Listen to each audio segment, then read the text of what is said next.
taste of your skin was bitter tonight. Where were you?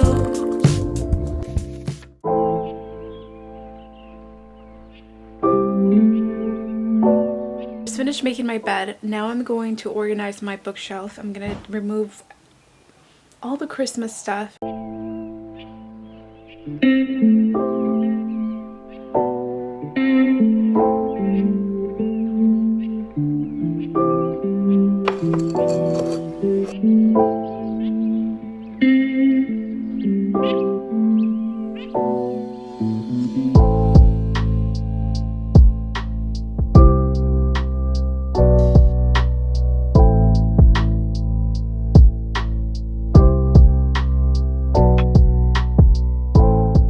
As you guys can see, I am doing some deep cleaning. I am going to donate some clothes that I am not going to use anymore because my clothes don't fit in my closet anymore. And I'm also fixing this.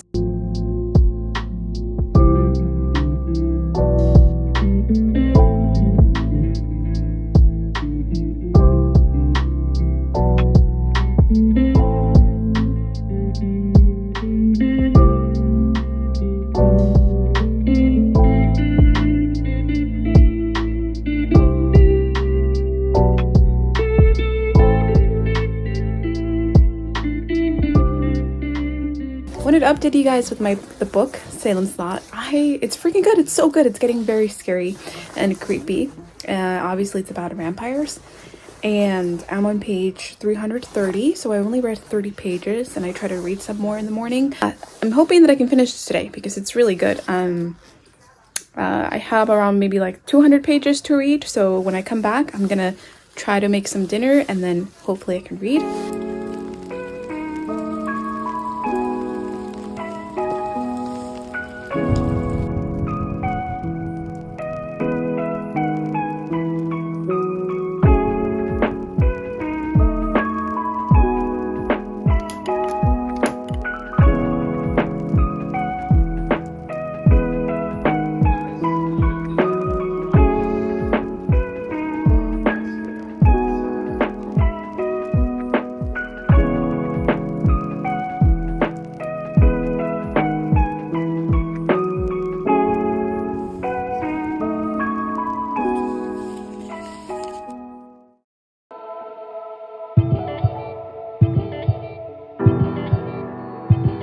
Walking on my heels,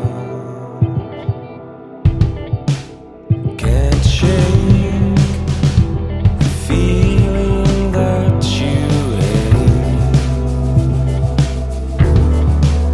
How I feel, I'm standing on my head. By now I know it's getting late.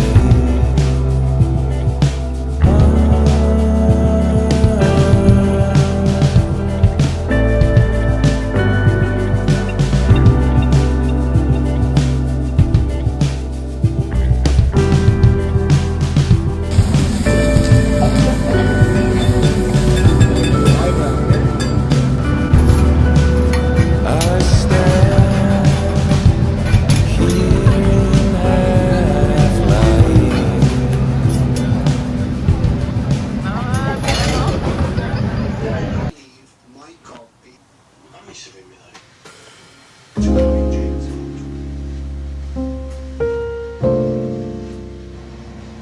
We're making lasagna.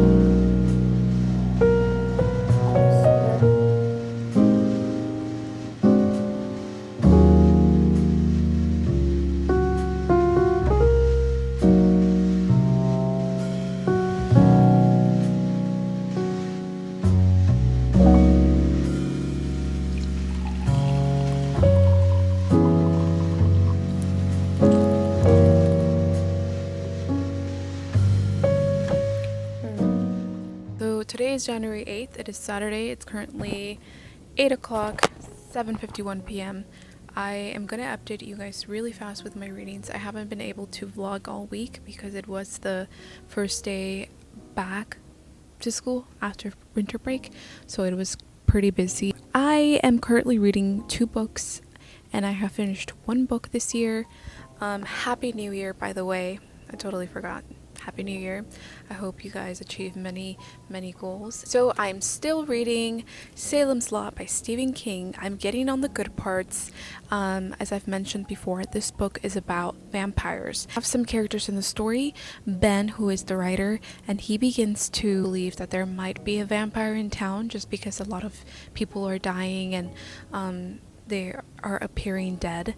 There was this one character in the story who is a teacher, a literature teacher, and he had a student who he saw at a bar, and his student didn't look well, so the teacher took him to his house, and he looked very pale, and he looked very sick. So the teacher asked the student if he wanted to go to his house, so he took him to his house, let him sleep, and then the next morning he was like dead. I really like it. I am on page 434. I have around maybe 200 pages to be done with it. But I'm also reading, let's see, on my Kindle. I did download some books from Prime, and I am reading This Is Where It Ends by, let's see, by Marieke Nijkamp. It's about gun violence. So there's this guy named Ty who ends up shooting a school, and it's very triggering. So sorry, I stopped the video when I was filming because my brother came in, and it has been such an emotional day for the whole family because my older brother, he is moving to Mexico. He's going to Guadalajara to medical school, and because of COVID he hasn't been able to move out there until recently. We're dropping off my parents because my parents are going as well to his ceremony, which is where they give him his white coat for medical school and stuff. We're gonna drive to San Diego in like 2 hours, and of course I'm taking my Kindle so I can read, but I have my phone right now. I'm on page 98. I'm 28% in of This Is Where It Ends.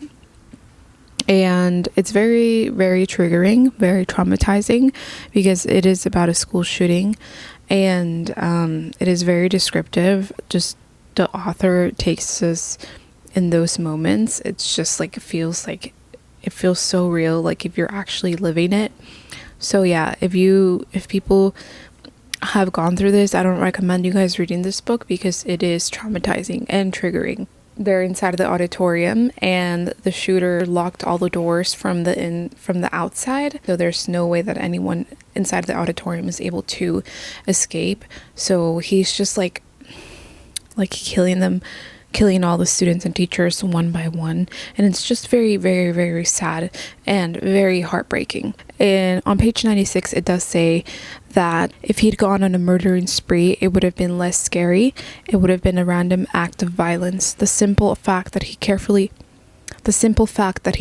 picks out his targets among the hundreds of students in the auditorium makes him far more of a threat, and it terrifies me. But I am reading that one. I finished reading Monday's Not Coming by Tiffany D. Jackson, and this is another story that really broke me, because it is about this girl named Monday who is missing, and only her best friend Claudia seems to notice. Monday is a black girl, and Tiffany D. Jackson, she wrote this book to give out a message that black girls are not noticed when they go missing. Claudia went to visit her grandparents one summer, and then she comes back and notices that her best friend Monday is missing. She doesn't go to school one day, and then she thinks that she will be back, but eventually like the days go by and she never comes back. That's when Claudia notices that something is weird, and she tells the people around her that something happened to Monday, but nobody listens to her, because when they talk to Monday's mom, she tells them that Monday went to live with her father, And Monday eventually starts investigating. So as she digs deeper to really find out what happened to Monday, she finds that a lot of people don't know what happened to her. Throughout the story, you just get that question in your head. How can no one notice that Monday, that a girl is missing, you know? And the message of this book is that a lot of Black girls that go missing, they never go noticed. You know, nobody notices that they go missing, which is a huge problem. And I loved the story. I rated it a 5 out of 5 because it had everything. You know, I was intrigued, and especially the way that the author wrote the story, how it started, the middle of the story towards the end. It just like, it already gave you an idea of what happened to Monday. This book does have child abuse, and it can also be triggering.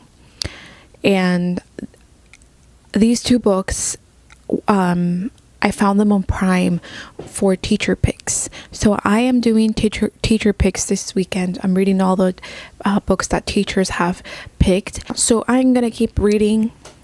This is where it ends, and I will update you guys later. It's 2 a.m. We're on our way to the airport. Bye.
Okay, good morning. So I'm running on 4 hours of sleep because I did get home around like 6 a.m. I'm about to get emotional again. Okay, so we dropped off my brother last night or this morning. He's gonna be gone for a year. He's gonna be living in Mexico for a whole year. So it is definitely very different because I mean, like we've been with him like forever, you know. We grew up together. He never left. I think that your siblings never gonna leave, but when that moment gets here, it just like hits hard. It's definitely in a lot of households, like you grow up with your siblings and you see them every day and you grow up literally together, and like they're just like a room away, but then you come to this point where your sibling has to go away, and it's part of life and it hurts, but it has to be done. I got some coffee. I went to Target this morning because we needed some stuff for the week. I did finish reading This Is Where It Ends. I rated it a 3 just because of the triggering. I wasn't a huge fan of the writing style. So started reading The Unteachables, just another teacher pick that I found on Amazon Prime. I'm liking it so far because it's about this class which are unteachable.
Hello, my friends. So we just came back from the store. It's been a while that I haven't uploaded on YouTube, and it's just been so busy. And also, I haven't like had the motivation to post anything. I've been like kind of bewildered if I should even continue YouTube, just because I have like a whole ass job and it's been very busy. But my school got shut down because there was a couple of COVID cases in my school, and all the teachers were like kind of like stressed about it and scared. Thankfully and gratefully, I have tested negative every time that I've gotten exposed.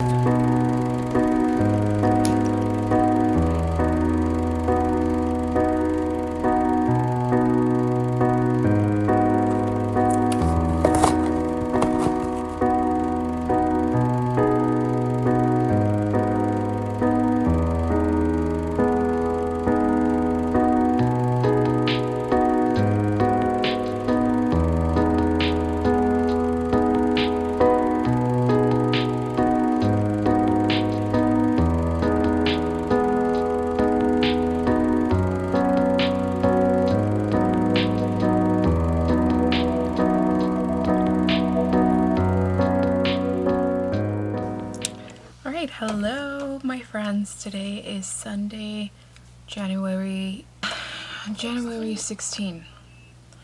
It is currently 6 o'clock p.m. I have been just chilling, relaxing, reading, eating. This morning I made breakfast. I made waffles with eggs. I have been currently reading. I finished a book yesterday. I finished The Unteachables. I really enjoyed it.